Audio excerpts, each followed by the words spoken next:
हरियाणा की हर अपडेट के लिए बेल आइकन दबाएं और सब्सक्राइब करें STV हरियाणा न्यूज। देख रहे हैं खबर गर्म है और मैं हूं आपके साथ शुभेंदु सिंह।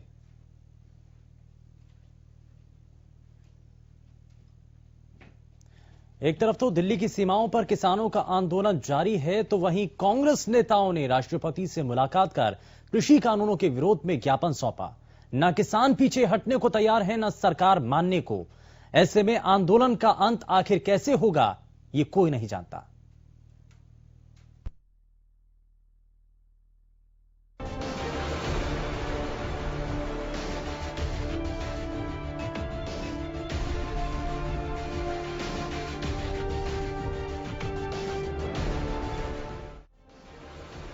कृषि कानूनों पर अन्नदाता और केंद्र के बीच तकरार बढ़ती जा रही है। बुधवार को भी किसान संगठनों ने सरकार के संशोधन प्रस्ताव को सिरे से खारिज कर दिया। अन्नदाता ने कहा कि सरकार MSP पर लिखित में कोई गारंटी दे तो वो सोच सकते हैं। उधर केंद्र और अन्नदाता के बीच जारी रस्साकसी के बीच विपक्ष ने भी सरकार के खिलाफ ऐलाने जंग का बिगुल फूंक दिया। गुरुवार को राहुल गांधी और प्रियंका गांधी कांग्रेस नेताओं के साथ राष्ट्रपति से मिलने पहुंचे और कृषि कानूनों के खिलाफ राष्ट्रपति को 2 करोड़ हस्ताक्षर वाला ज्ञापन सौंपा। ज्ञापन सौंपने से पहले कांग्रेस नेताओं ने मार्च निकाला तो पुलिस ने एहतियात के तौर पर प्रियंका गांधी को हिरासत में भी ले लिया था। हालांकि कुछ देर बाद उन्हें छोड़ भी दिया गया। राष्ट्रपति को ज्ञापन सौंपने के बाद राहुल गांधी ने प्रेस कॉन्फ्रेंस की और कृषि कानूनों को लेकर सरकार पर निशाना साधा। हम 3 लोग राष्ट्रपति के पास गए हैं, बट हम करोड़ों सिग्नेचर्स लेकर हम किसान की आवाज राष्ट्रपति जी को तक ले गए। सर्दी का मौसम है और पूरा देश देख रहा है कि किसान दुख में है, दर्द में है और मर भी रहे हैं। प्रधानमंत्री को सुनना ही पड़ेगा। किसान के सामने, मजदूर के सामने कोई भी शक्ति नहीं खड़ी हो सकती। प्रधानमंत्री को ये नहीं सोचना चाहिए कि किसान और मजदूर घर चले जाएंगे, नहीं जाएंगे जब तक ये कानून वापस नहीं लिया जाएगा। जॉइंट सेशन कीजिए और कानून को एकदम वापस लीजिए, क्योंकि किसान वापस नहीं जाने वाला है। और हम सब, विपक्ष की सब पार्टियां किसानों के साथ, मजदूरों के साथ खड़े हैं और खड़े रहें। जिस प्रकार से ये कानून पास किया गया वो भी बिल्कुल गलत था। बिना डिबेट किए, बिना किसानों से चर्चा किए, बिना मजदूरों से पूछे ये कानून ऊपर से थोप दिए गए।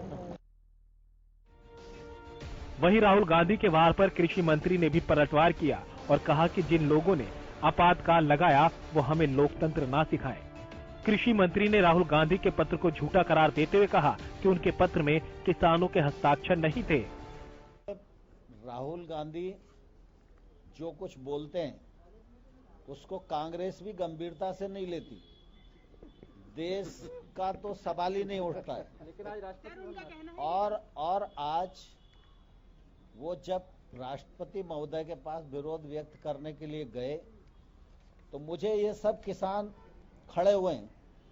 मैंने इनसे पूछा तो उन्होंने कहा कोई दस्तखत कराने नहीं आया कांग्रेस का आदमी और किसी किसान ने दस्तखत नहीं किए।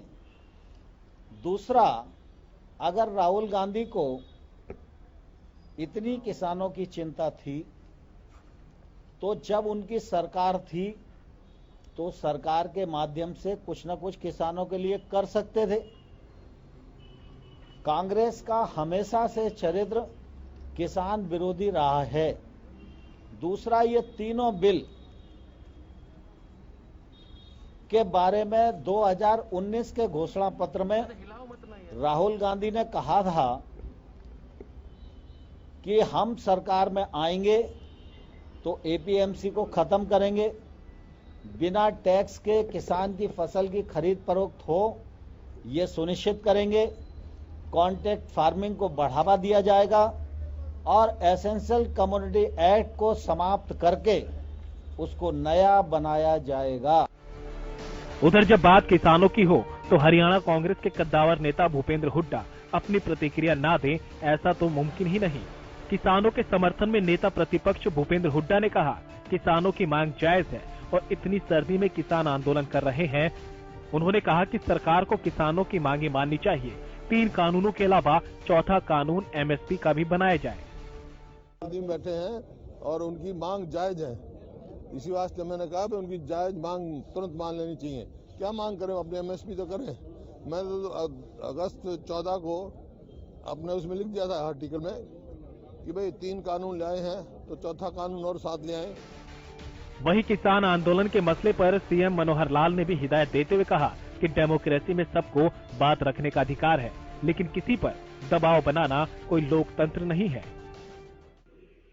डेमोक्रेसी होती है हम अपनी बात सदन में कहें, जहां विचार विमर्श होना है, हम अपनी बात जनता को जाके कहें, सभाएं करें, अपने पैम्पलेट बांटें, मीडिया में जाएं, लोगों के सामने बात रखने में कोई नहीं। हमारे स्वतंत्रता है, राइट टू यानी फ्रीडम ऑफ एक्सप्रेशन।